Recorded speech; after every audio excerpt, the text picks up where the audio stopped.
कभी किसी दफ्तर में। इन्होंने पूरे हरियाणा की निशानदेही करा के जो सरप्लस की जमीन निश्चित हुई है, चाहे हिमाचल में हुई चाहे हरियाणा में हुई, तो उसके लिए इनका लाखों रुपया खर्च हुआ, लेकिन इनको उतना सहयोग नहीं मिला।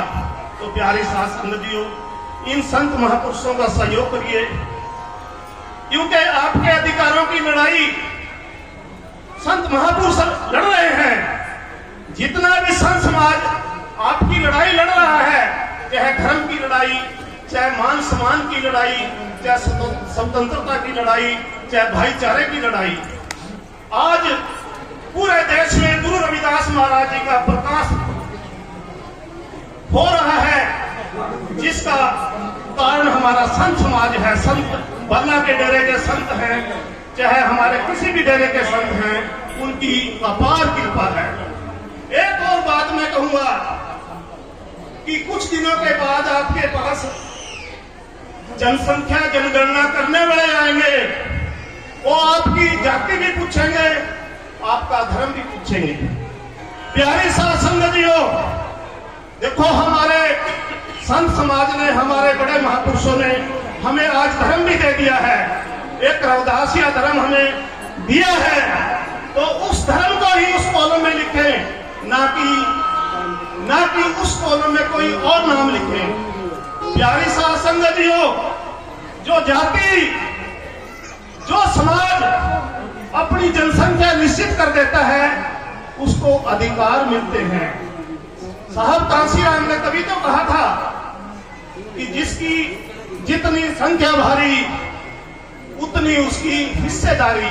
गवर्नमेंट हमें वही हिस्सेदारी देते हैं जो हमारी संख्या निश्चित होती है।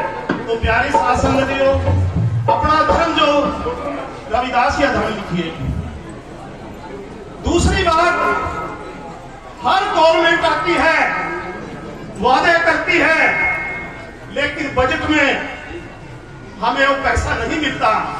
तो प्यारी साथ संगतियों, मैं संत समाज से भी कहूंगा, रिक्वेस्ट करूंगा, विनती करूंगा कि जब भी कहीं कोई भी मंत्री एमएलए आए, उसको बजट का जो बजट बनता है साल का, उसका 20% मांगे। उससे आपके बच्चे पढ़ेंगे, आपकी गलियां भी बनेगी, आपके गुरु दरबार भी बनेंगे।